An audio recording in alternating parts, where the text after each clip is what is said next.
We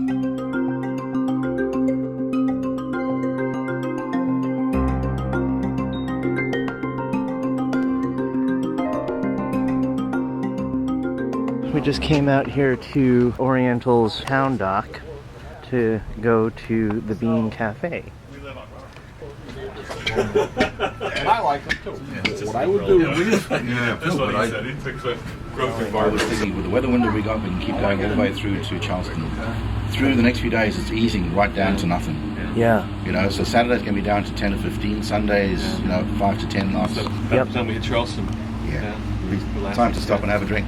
Yep. It'll be great to explore Charleston. I'm looking forward to it. I figure we can do 125 mile a day easily. Wow. You know, if we just have use my usual 5 knot 5 minute rule. Yep. Which is, if you're not doing 5 knots for more than 5 minutes, you put the engine on. If we're not doing 5 knots for more than 5 minutes, we start the engine. I haven't heard that one. That's great. 5 minute rule. I like that. Facilities too, I guess. Laundry facility, yeah. It's all very, very clean and well kept too. Yeah. It's a lovely marina. In Hurricane Irene, 2 boats here sank. Almost all of the finger piers were destroyed. It was bad. The water level was well above the posts. One of my friends watched that Hurricane Irene video that I posted and said that they had to watch it a few more times again because they turned it into a drinking game. Every time Drake said cleat, they'd take a drink. They must have got blasted.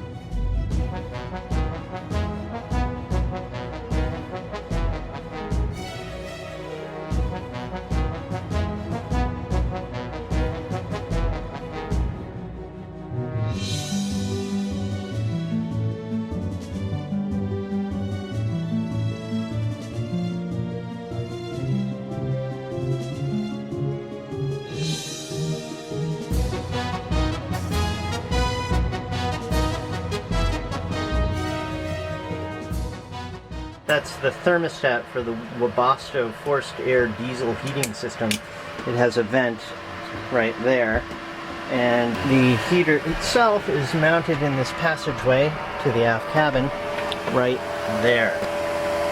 It sucks combustion air in from the cabin and has an exhaust that goes out of a through hull above the waterline back in the aft cabin. It forces hot air out of that duct. That duct is split to that vent there, and also that vent there, and also another vent all the way up forward. So this is our heat for when we're offshore and it gets to a freezing temperature with a big wind chill. This is what's going to keep us warm inside the boat. It is critical. So is that putting out heat? Yep. Yeah, and it hasn't crapped out in a couple of minutes. Before, so it was definitely a low voltage problem. I think so. But I'd say we need to wait for a little while and just make sure. Well, it looks like our diesel forced air heating system just crapped out on us again. We've tried firing it up twice so far. Now we're getting that blinking light. 3 short flashes means voltage, under or over voltage. Under or over voltage from the fault code in the book. The heater just died again. Where's that multimeter?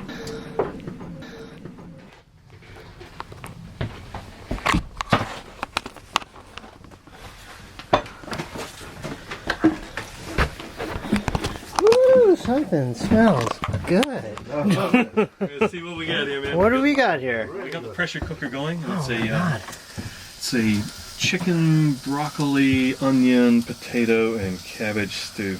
Wow, in the pressure cooker. In the pressure cooker. Wow. Is it first time I've ever cooked in a pressure cooker. Yeah. So threw the chicken and the onions in first with some margarine, browned them up nice, then threw all the veggies in, all diced up, added a lot of water with some chicken bouillon, some garlic, some salt, some pepper.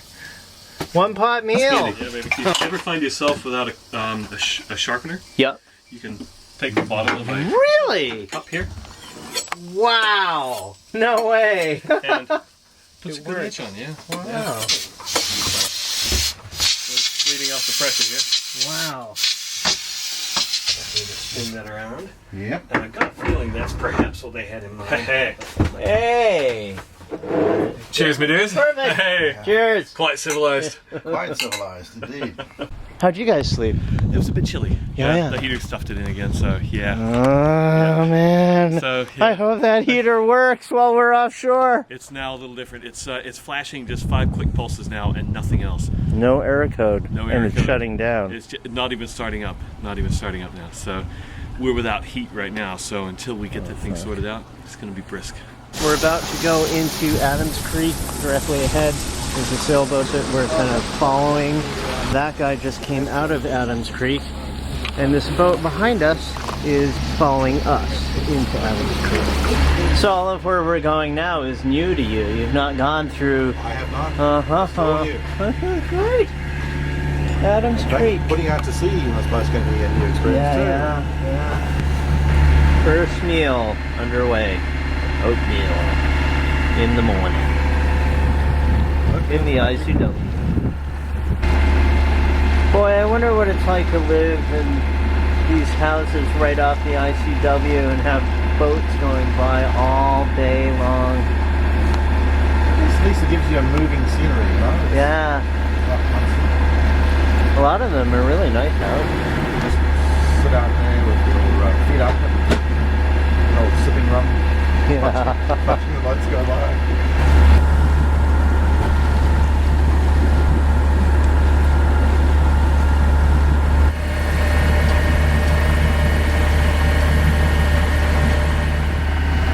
He is screaming. He must be going 7 knots under power. Must be, yeah. Day 1.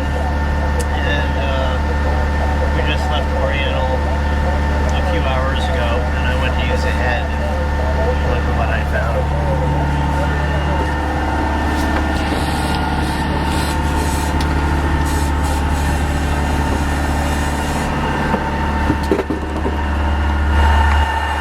There's a steady stream of water flowing out of the seacock. We're taking on water. Like, really not a good thing to see. I'm going to try to use this 2-part clay epoxy to seal that leak. 2-part epoxy, it comes in this tube, the green and the white clay, and you just mash it together and get them to combine to a consistent gray color. I'm just going to put it all over that seacock where it's leaking in an attempt to fix the leak. I used all of that 2-part epoxy putty. I put it all over where it was leaking, and then I found that if I wasn't holding it, if I wasn't putting pressure on it, then it would still leak from underneath the clay. I wrapped a lot of tape around it, and it appears to have stopped leaking. That should set in just a few hours. It doesn't take long. Yeah, that'd be good. Then it won't But leak. even so, I'm going to change out that fitting. Yeah, you have to. And I'll get the spaghetti sorted out there too. You know? Yeah, That's no good. no good. Well, this is a shakedown. This is our shakedown. Yeah. This is where we want to find everything that's not right. Yeah, well. So we're doing good.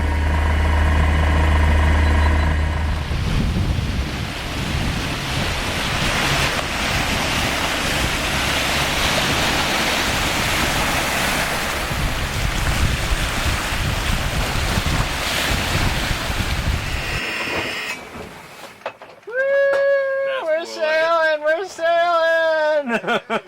We just Cut the iron Jenny and there we go. Oh, you put it in reverse. hear it windmilling. Yeah. Excellent.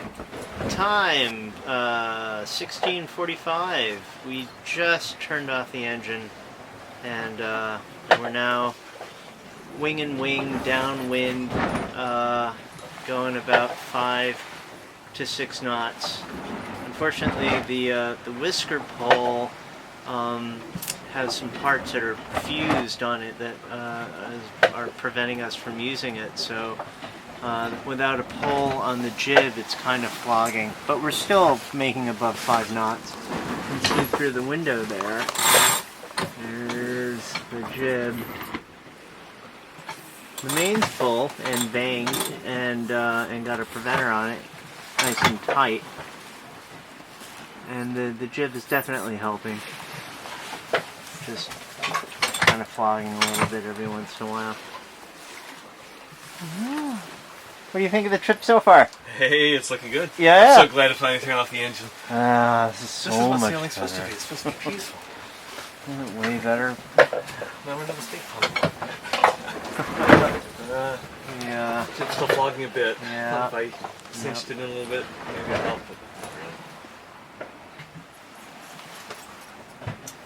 Nice sunset on the water. Yeah. Then it's gonna get a little brisk. Then it's gonna get cold. Yeah. We're maintaining 5 knots with an autopilot steering.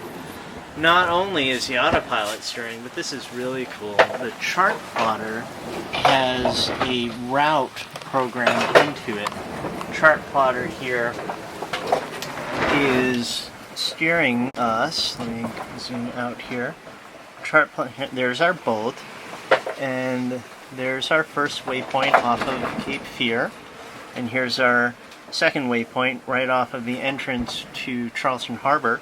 So the chart plotter knows that we want the boat to go from where we are to the first waypoint to Charleston Harbor, and it's telling the autopilot what to do.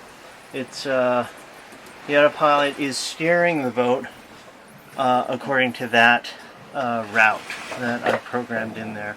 Pretty cool, huh? This touch screen on this Garmin chart plotter is also really amazing.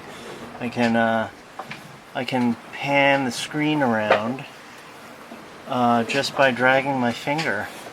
I can zoom in and out by pressing the minus and plus keys here. And then here we are.